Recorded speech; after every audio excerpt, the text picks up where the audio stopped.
కనీసం వయసుకు కూడా గౌరవం ఇవ్వాలి అన్న పరిస్థితి కూడా అతనికి లేదా? 4 సార్లు సీఎం చేసిన వ్యక్తి, ఇంచుమించు తండ్రి వయసుతో సమకాలికులు, అటువంటి వ్యక్తి గురించి మాట్లాడతారేంటి? ఈ రోజు చావు పుట్టకలు అనేవి మీరో నేనో చెప్తే వచ్చేది కాదు కదా. అలా అనుకుని ఇప్పుడు వాళ్ళ ఫాదర్ తాలూకా డెత్ గురించి కూడా మాట్లాడే పరిస్థితి వస్తే దయచేసి అదే అర్థం చేసుకోవాలి. నోటికొచ్చినట్టు ఎలా పడితే అలాగా చంద్రబాబు నాయుడు గారు నెక్స్ట్ ఎలక్షన్స్ కుంటారు. ఏమనుకోద్ది మాట అంట. జగన్మోహన్ రెడ్డి చాలా సందర్భాల్లో చాలా మీటింగులు అన్నాడు 30 సంవత్సరాలు నేనే సీఎంని, 30 సంవత్సరాలు నేనే సీఎంని అని. ఏమయ్యారు? 11 సీట్లతో ఈరోజు ప్రతిపక్షం హోదాకి కూడా అడుక్కునే పరిస్థితి వచ్చింది జగన్మోహన్ రెడ్డికి. అంతే తప్పించి నెక్స్ట్ ఎలక్షన్స్ లో ఎవరు ఉంటారో ఎవరు ఉండకూడదో డిసైడ్ చేయాల్సింది ఆ భగవంతుడు ప్లస్ ప్రజలు. అది భగవంతుడు ప్రజలు కలిపి నిర్ణయించేది. నువ్వెవరు నిర్ణయించడానికి, నువ్వెవరు చెప్పడానికి?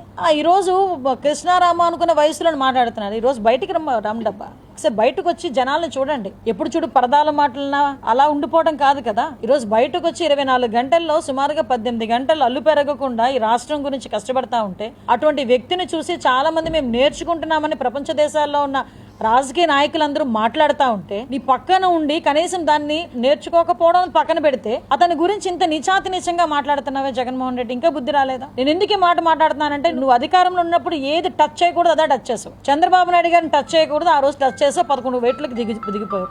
మళ్ళీ ఈ రోజు ప్రతిపక్షంలో ఉండి అదే తప్పు చేస్తున్నాం. అదే చంద్రబాబు నాయుడు గారి గురించి వయసుకు కూడా గౌరవం ఇవ్వకుండా నోటికి వచ్చినట్టు మాట్లాడు. ఒక్కసారి ఇంకా నీ పరిస్థితి అంటే ఇంకా ప్రజలు నిర్ణయించాలి. మళ్ళీ చెప్తున్నా, సంస్కారం లేని వాడి గురించి మాట్లాడాల్సిన అవసరం మాకు లేదు. ఈ రోజు అతను ఫ్రస్ట్రేషన్ తో మాట్లాడుతున్నాడు అన్న సంగతి అర్థమవుతుంది. పులివెందల్లో ఎప్పుడైతే ఓటమి ముందే స్మెల్ చేసి దానికి ఈ రోజు డైవర్షన్ పాలిటిక్స్ తీసుకురావడానికి ఈ రకంగా మాట్లాడి రెచ్చగొట్టే ప్రయత్నాలు చేస్తున్నారు. ఈ రోజు పులివెందల ప్రజలు గాని కడప జిల్లాకి నీళ్లు ఇచ్చిన ఘనత చంద్రబాబు నాయుడు గారిదండి. ఈ రోజు పులివెందులకి నీళ్ళు ఇచ్చిన ఘనత చంద్రబాబు నాయుడు గారిదండి. అటువంటిది అవన్నీ కూడా గుర్తు పెట్టుకుని ఈ రోజు పులివెందుల ప్రజలు తెలుగుదేశం పార్టీకి పట్టం కట్టారు.